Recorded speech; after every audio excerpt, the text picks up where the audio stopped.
On 1st of April, the government of Kenya made an announcement that 2 cases had recovered fully. The case of Brenda Cheruiyot and the case of Brian Orinda.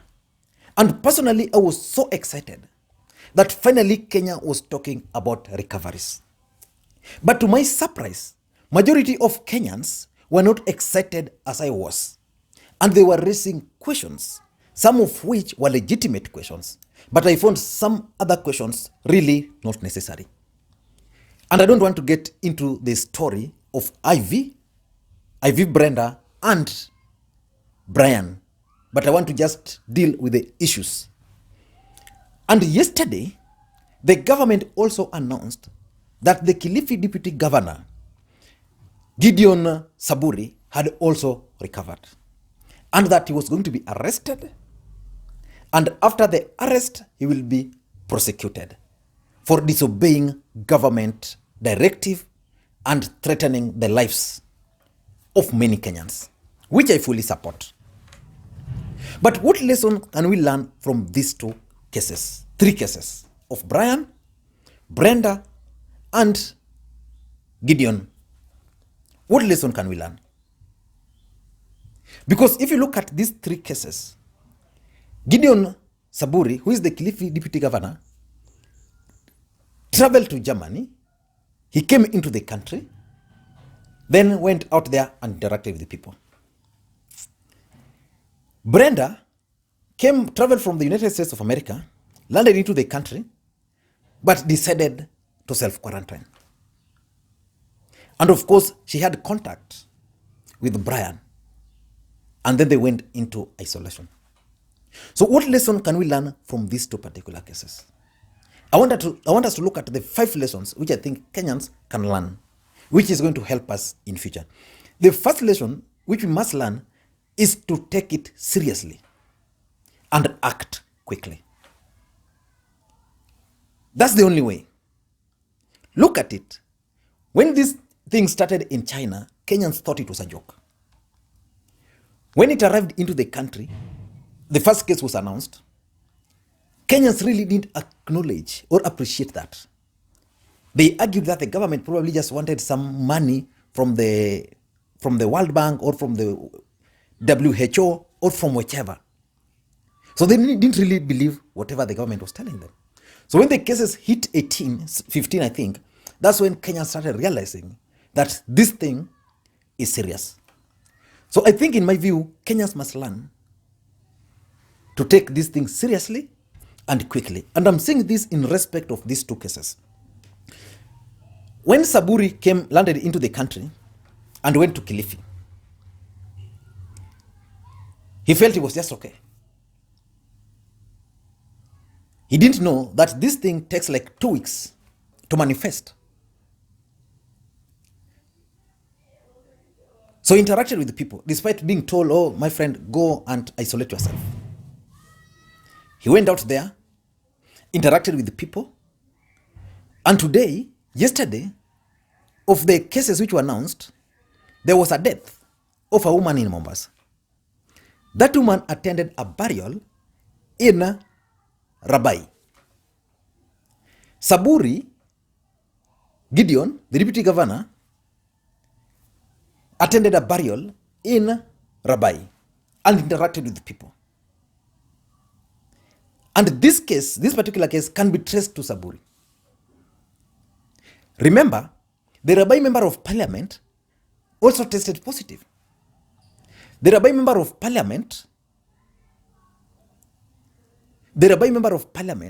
William Kinoti, also interacted with the deputy governor, the same event. Why? If this guy had decided to isolate himself very fast, if he had taken this matter seriously and isolated himself very fast or quickly,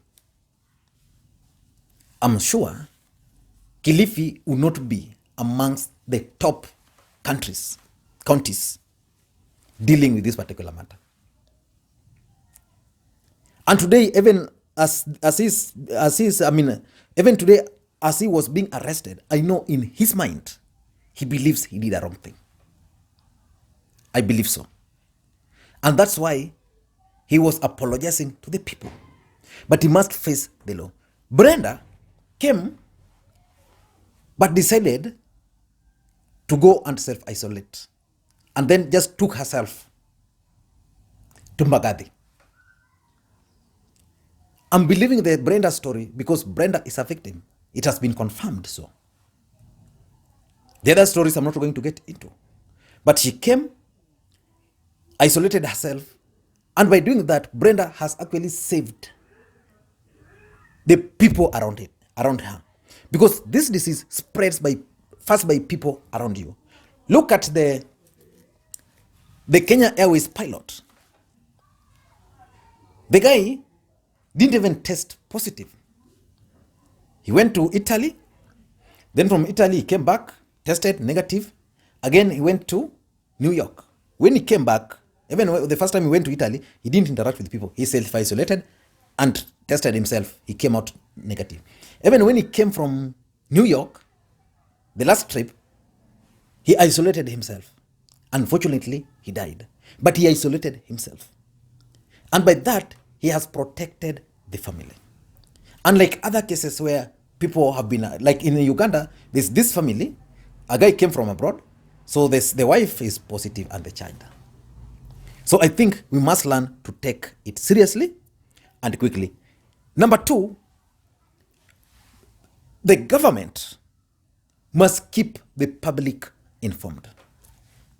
That is something which I think has been lacking a bit. They need to sensitize the public seriously. Because the Kenyan people were taking this thing lightly.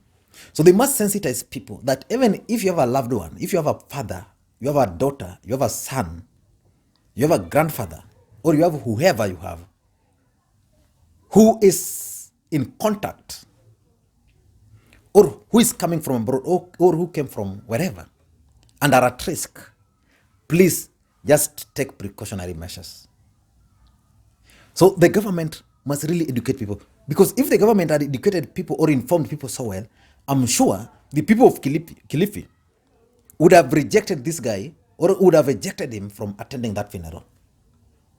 Even the county offices where he went, if they had been informed fully, they could have refused to share any meeting with this guy. So I think the government must continue with civic education because that's the only way out. They must keep the public informed. And it's not only to prevent it that way. Even the issues of sanitizers, they must keep emphasizing to the people because it's directly involving the people. Forget about the masses. They must appeal to the people's emotion so that people will just see themselves that when I go to this place, then I have to do this, I have to follow this, I have to follow this. That task must be left to government. So the government must start informing the citizens. Number three, the third lesson which I'm learning, which I want us also to learn from this guy, is that all this boils down to individual attitudes. Again, let's take Brenda, let's take Saburi, the deputy governor, and let's take the Kenya Airways pilot. In those two cases, amongst those three people, the pilot didn't interact even with the close family members. Why? Because he felt that having traveled there, probably I was at risk. And therefore, there was no need for me to risk the life of the people I love. There was no need for me to risk the life of others. You go to Brenda, the same. What about Saburi, the Kilifi deputy governor, Mr. Gideon? Gideon felt, I'm the deputy governor. I have power, okay? There's a funeral there I must attend because I'm going to run for office in 2022. My opponent don't want me to appear there. They'll start claiming that, oh, I'm sick. So I'm going. He went there. Again, he insisted on attending meetings in the office, knowing so well that he was risking the rest of the life of the people. He again insisted. What is the outcome? Kilifi is now amongst the case. There's a death which has resulted from that particular attitude. So basically, it boils down to our attitude. If you feel you are at risk, because you remember, initially, and I want to thank the government of Kenya. I know most of you will say the government has not done much. Personally, I've been a critic of the government for a long time. But when it comes to issues to do with health, I want to say the government has really tried. Look at the measures they took of following the contacts. It was good. There are cases in this world which are just out of the way. I was reading Singapore. People have even refused to close schools. There are several countries which have actually refused. But the government of Kenya has really tried, in my view. They've tried to follow the contacts. Like a typical example, when the guy in Ogunja came and there were those stories, he was followed, he was quarantined. The people who were in contact with him, all of them were rounded up within a very short time and were quarantined. Even the people in Kilifi, apart from those who decided to self-quarantine, the government also helped them identify the people who were in contact. And just like I said the other day, one of my friends, it's popularly called that, known as Mulei Ulemze. Mulei, who busted the governor, the deputy governor. They've already, their quarantine is over, so they are now free people. They are fine. They are healthy now. You see, so in my view, it boils down to attitude. With a good attitude, we can decide and save this community. There's a friend of mine called Moses Audi. He's currently serving his 9th day. I think the last people who came into the country who were giving a lot of problems at JKIA. If at first he had problems with being quarantined, he wanted himself to be allowed to go and quarantine himself. But you see, he's now updating Kenyans and he's very happy because the other day they were tested. So I think they're just waiting for the results. He's on his 9th day, I think 10th day today. And within a short time, he will go back to the people. If he'll test positive, which I don't hope so, then at least he will be treated. But hopefully he's going to come out and the rest negative. If he comes out negative, then at least he shall have saved people. Because if he was just allowed to go and self-quarantine, it is very difficult. So this thing boils down to attitude. Let us change our attitude, and with a good attitude, at least we are going to see change. Number 4 is social distancing. This has been proved to be the best preventive method. Just keep your distance. If you're boarding a matatu, just keep your distance. The government has now clarified that you need masks when on a border. The border should not carry 2 people. Just take to that. I know most people normally like sharing because, of course, like if you're going to a place, if you're 1 person, you pay 100. If you're 2, you pay 50-50. I think now it's not the time to argue. Just obey what the government is saying and keep that distance.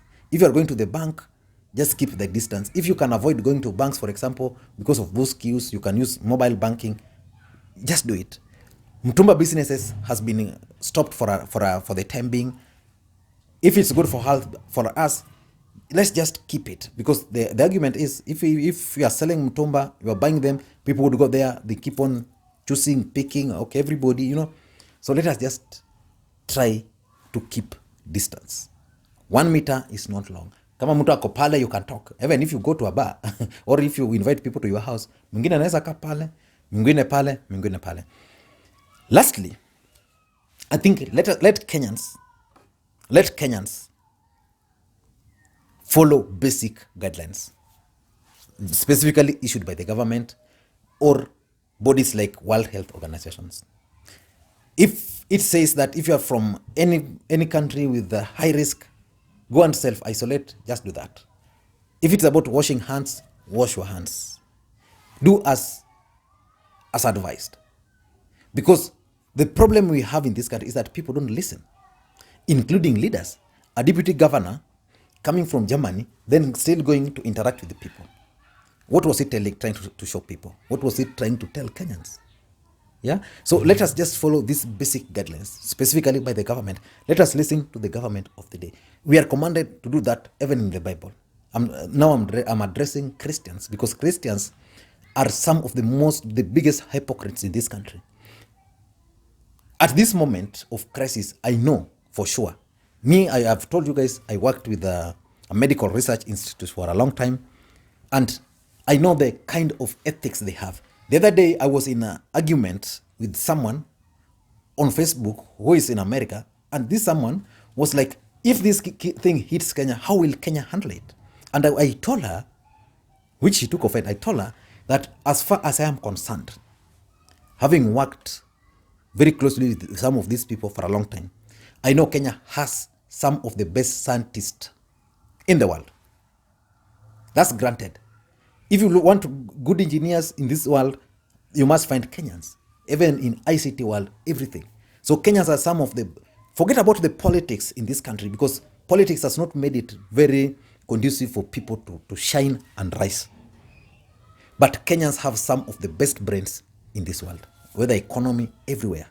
So I told her that Kenyans have some of the best brains when it comes to medicine. They are authority in research. We have the best scientists, and so far, so good. So just let us just listen to what they are telling us. Forget about politics. Whether you hate Uhuru is not a problem. Whether you hate Raila is not a problem. Whether you hate Ruto, in my view, is not a problem for now. But just listen to these people.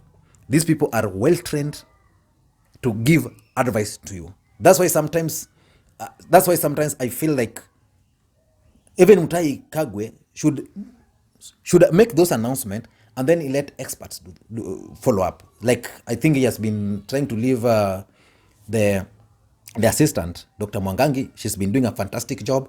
Dr. Moth has been doing a fantastic job. And I think there's also Ombajo, something, also doing fantastic job. So those experts, really, when they speak, let us listen and follow those basic guidelines. Thank you, guys. And please, I don't know whatever you want me to do, but I think from me, let us follow basic rules. Thank you, guys. And to the subscribers, I want to continue. Thank you, guys, for your continued support. Without the support, this channel will not be where it is. Because of the virus, it's a bit difficult to talk about politics. Though most people are also asking me to talk politics. So I'm trying to weigh. But the emerging ones, like the issue of Kirinyaga, if there's any emerging political issues, then those ones we will dissect. But we will not try to revive issues just for the sake of it. Thank you, guys. And if you're bumping on this video for the first time, the best thing you can do is to hit subscribe now. Just do it now, so that next time we produce a video like this, you'll automatically be notified. Thank you, guys, and please, may you have a good day.